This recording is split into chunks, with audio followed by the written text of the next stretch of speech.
this is Dr. Bartu, your host of Pill Talk, the podcast that gives you something to be motivated, inspired, to live at your full potential. Today, I got a guest, Alelia Watson, licensed professional counselor out of Houston, Texas, coming to give you guys some information and some inspiration to live at your full potential.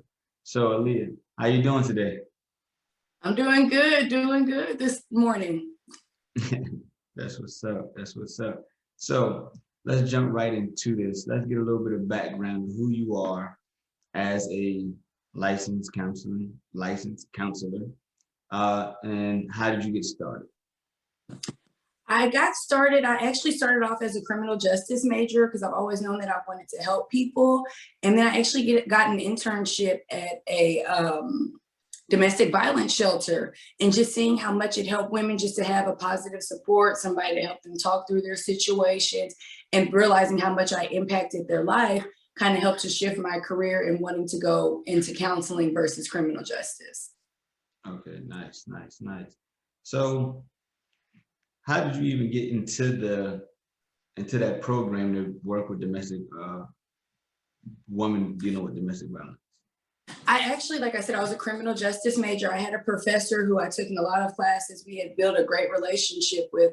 And so she actually was the director of the domestic violence shelter. And she told me she think I would be a good fit because I finished all my courses and all I needed was an internship. And it actually ended up being a paid internship. So she actually referred me to the job. And then from there, I actually ended up staying 2 years after to kind of prepare to get myself back into my master's program, doing some research of like, what it even look like to become a counselor, because I know growing up that wasn't something that was openly talked about, like, oh, I want to be a counselor. It was like a lawyer or a doctor or a scientist or something like that. So for me, I had to kind of do my own research to see like, how do I get into this field? What all does this field entail and things like that? What are the career opportunities?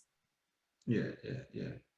Oh, yeah. As a child, we probably didn't hear much about a counselor, but right now in this environment, they're like making the most and major impact in a lot of people's life because mental health is like #1 right now, definitely during the pandemic. You took the words out of my mouth. I was saying, especially since COVID, it seems like that mental health has become like more aware. Even insurances kind of started covering it more because that's one of a lot of people's concerns is like, oh, counseling is expensive or my insurance doesn't cover it. But once COVID hit, a lot of insurance companies started waiving copays due to the increase in like depression, anxieties, and just different.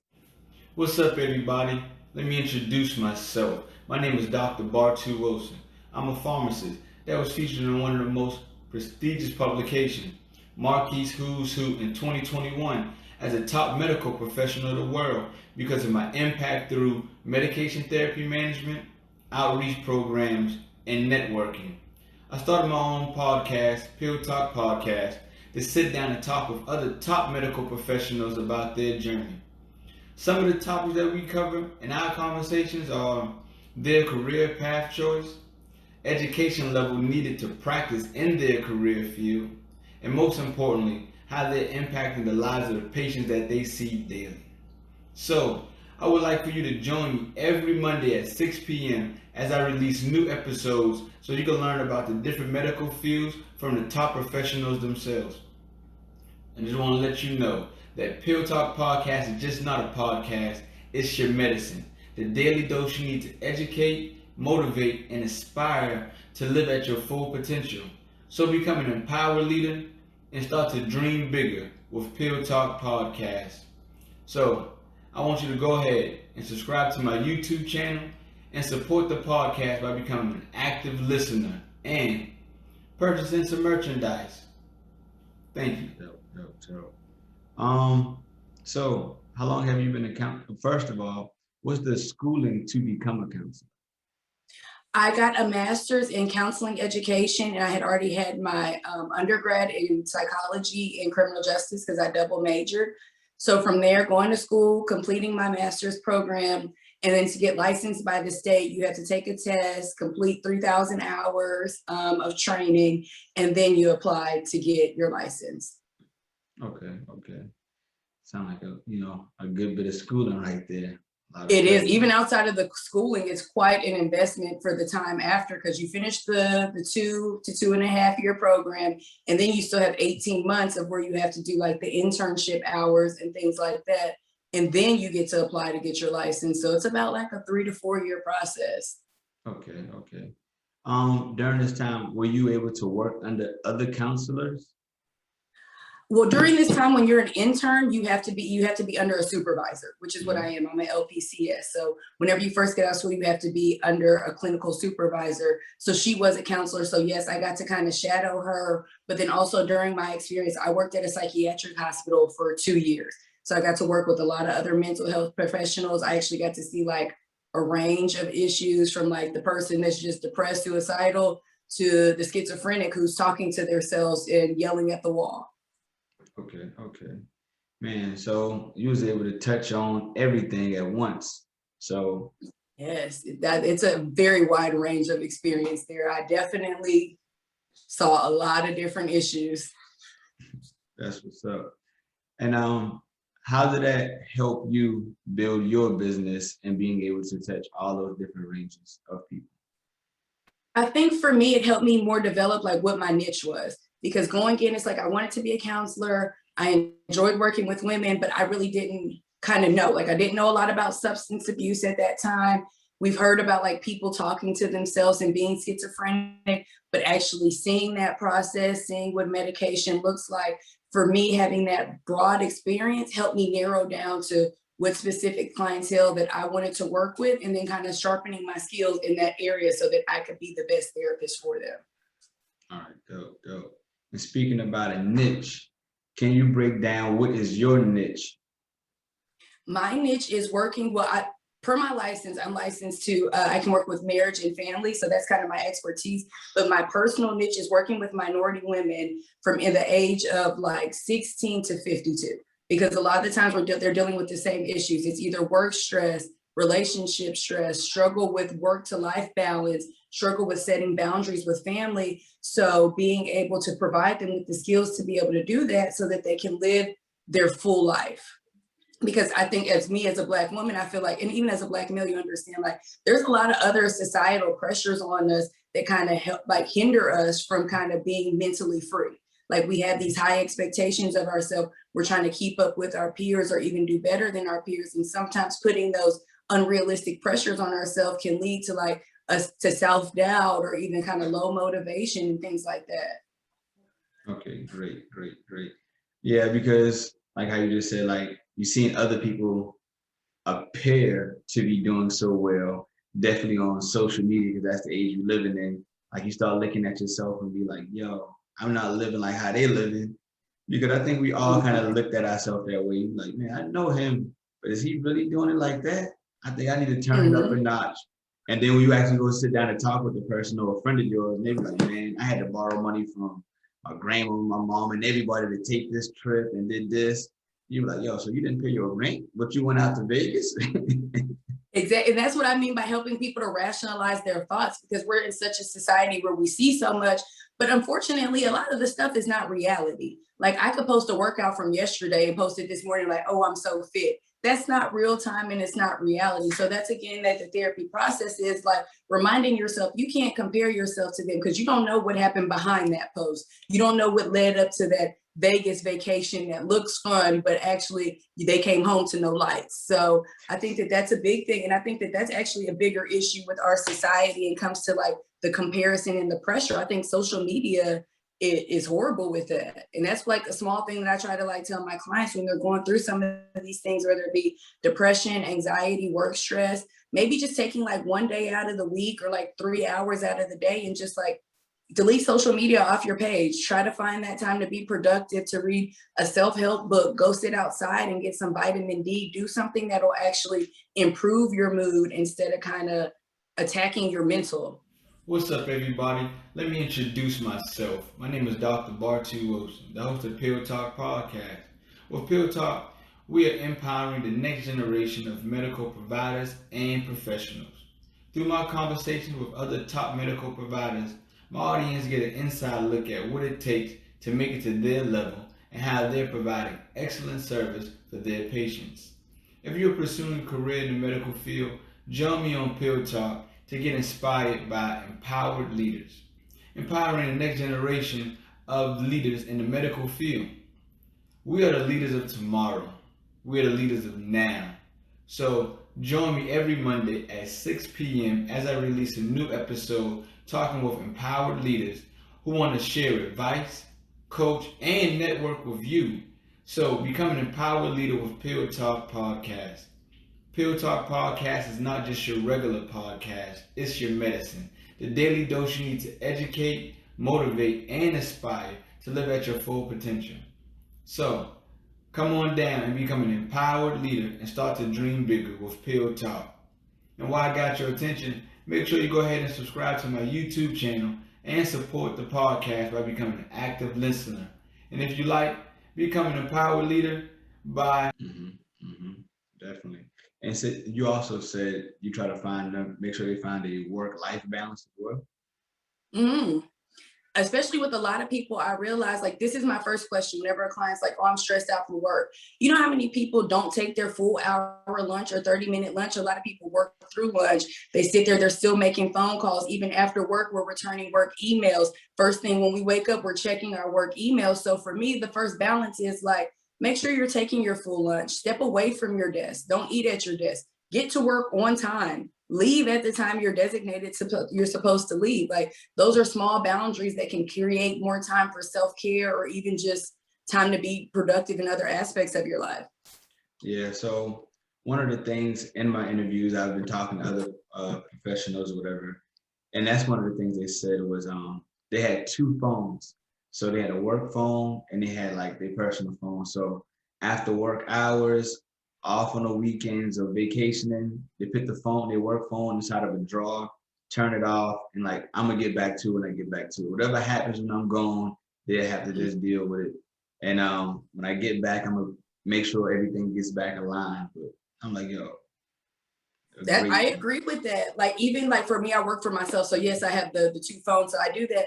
But even when I was in the workplace, I would kind of tell my boss like, hey, the first 30 minutes of the day, like I want to set my tone for the day. So please, I'm not returning emails. I'm not having any meetings. And also the last 30 minutes of the day, please don't schedule any clients. Please don't schedule any meetings. Like this is my time that I need to kind of prepare. And so I agree. Like, you know how many times I tell clients, delete, even if you don't have two phones, delete your work emails off your personal phone. Because it's just that urge of like, I see a notification, like, ooh, I need to check it. Ooh, what's going on? So like for me, I tell them, if you don't have the luxury of having two phones, delete work stuff off your personal phone, especially if your company is not paying your phone bill. I mean, I'm just saying, I'm forever. Hey, I'm not mad. And a lot of people are salary employees. So you're not getting paid for all that extra time. And unfortunately, a lot of jobs don't give you those kudos when it's like, hey, I saw you responded to an email after work, or I saw you were able to troubleshoot something as soon as you woke up. Like they don't acknowledge that. It's just kind of like, cool, you were supposed to do that. Yeah. And a quick example, as a pharmacist, right? I'm a retail pharmacist. So when you be like, oh, take your hour lunch or your 30-minute lunch, like some of the pharmacists don't even take a lunch.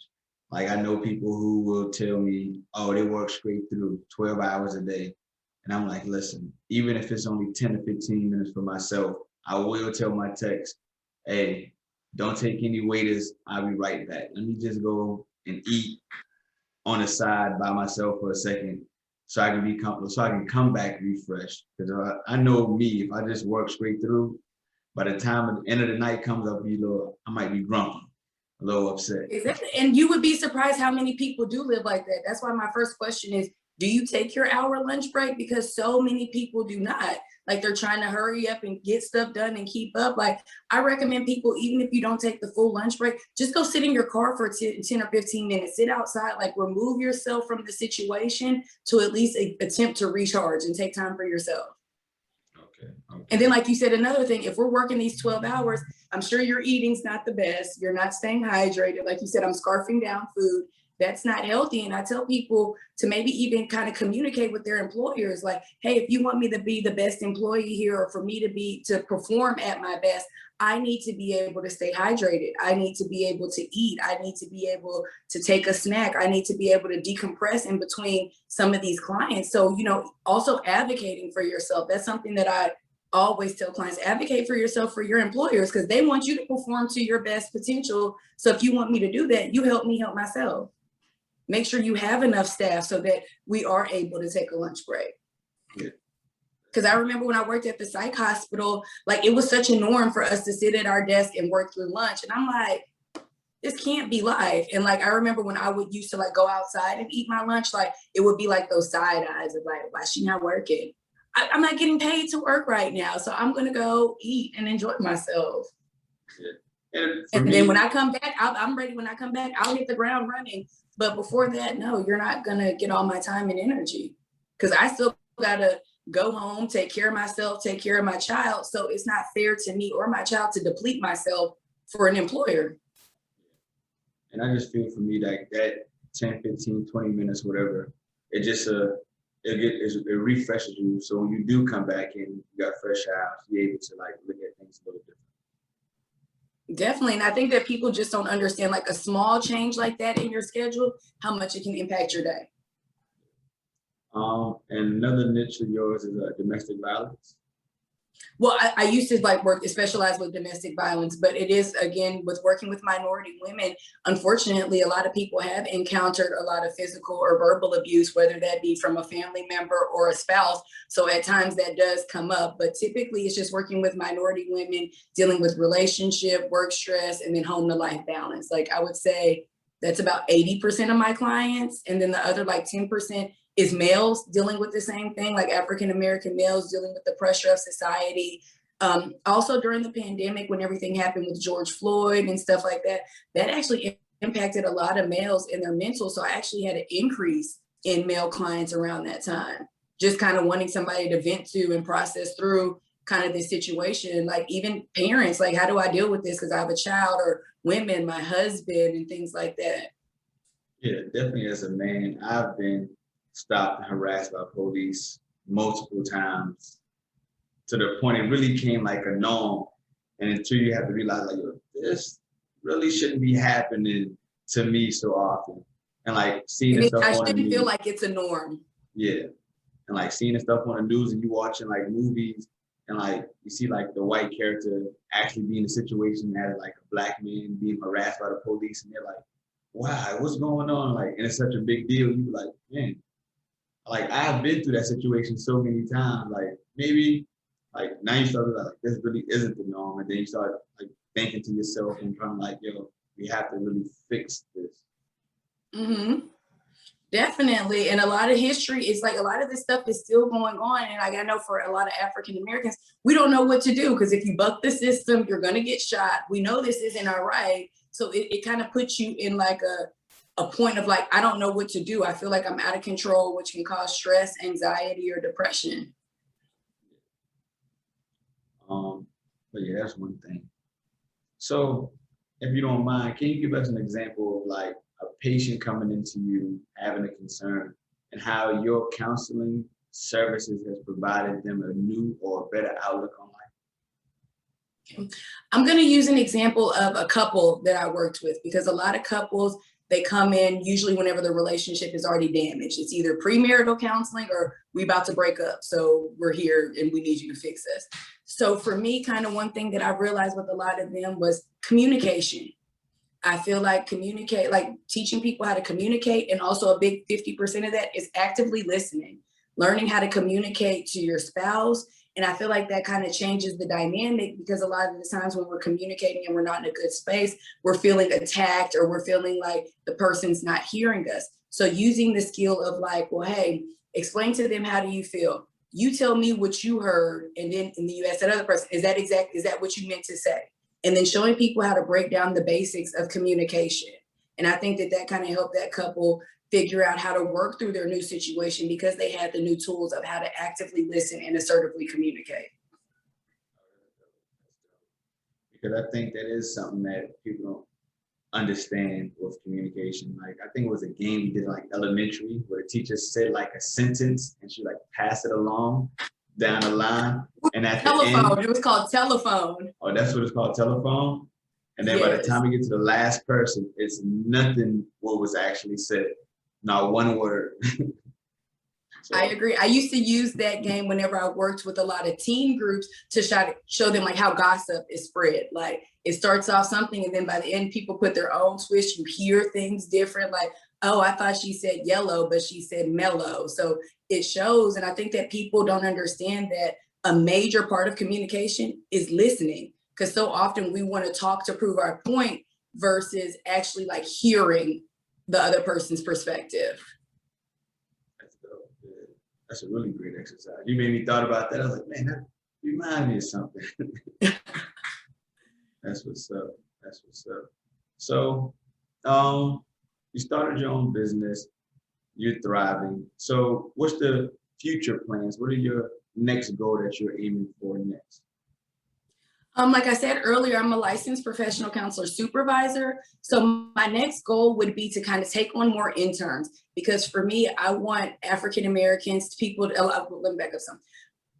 Okay, so I know a lot of times whenever I'm having clients, a lot of clients are like, I can't find a therapist that looks like me, or I can't find a therapist that I could relate to. So as a supervisor, I would like to take on more minority interns and assist them with adjusting through the process, and also promote entrepreneurship, because in mental health, we're so used to working for agencies. But if we can figure out how to do insurance and everything ourselves, these agencies are really gypping us. They're only paying us like maybe 40% of what the insurance is paying them. But I know for us, entrepreneurship isn't always pushed and promoted in the African American community. So my goal would to be continue using my supervision license to get more interns to kind of help create good quality therapists for other minorities to seek out for. Because I think that, again, us as African Americans, we need to seek mental health, like, and make it more normalized. Like if you talk to Sally or Susie and she's having a bad day, all her friends are like, oh my God, did you go to therapy? Versus like in our community, it's like, oh, I'm going to therapy. Ooh, for what? You crazy? Like, to try to maybe normalize this. So as we see more people like us in the field as the providers, and also that'll maybe promote more people coming to see us. So ultimately to gather more interns to do that. And then also to expand my business in Louisiana, because I've actually have a lot of clients who like have moved here to Texas, and they talked about the limited resources that are out there in Louisiana for African Americans. So just making sure that I can become a resource out there and building my network there, so that, again, let everybody know that mental health is just as important as physical health. You go to your doctor every month to get an annual exam. What's wrong with checking in with your therapist to make sure your mental is good? Hey, that is really true. You got to be mentally and physically sound, you know.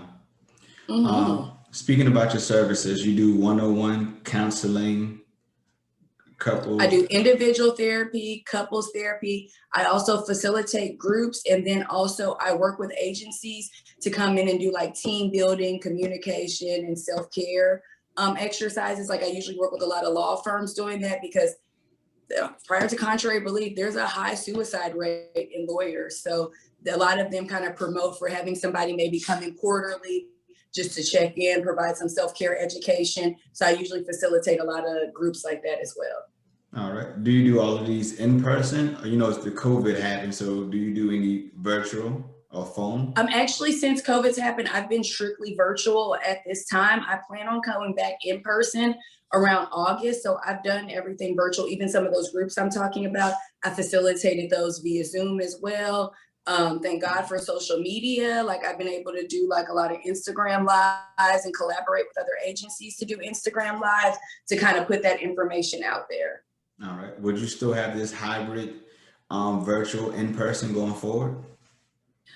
I think I might, because strange fact about me, before COVID, I was actually against virtual therapy. I'm big on seeing people, feeling your vibes, your body language, because like if you're nervous, I can see your foot tapping, I can see you messing with your hands, but virtual, I'm only getting like this.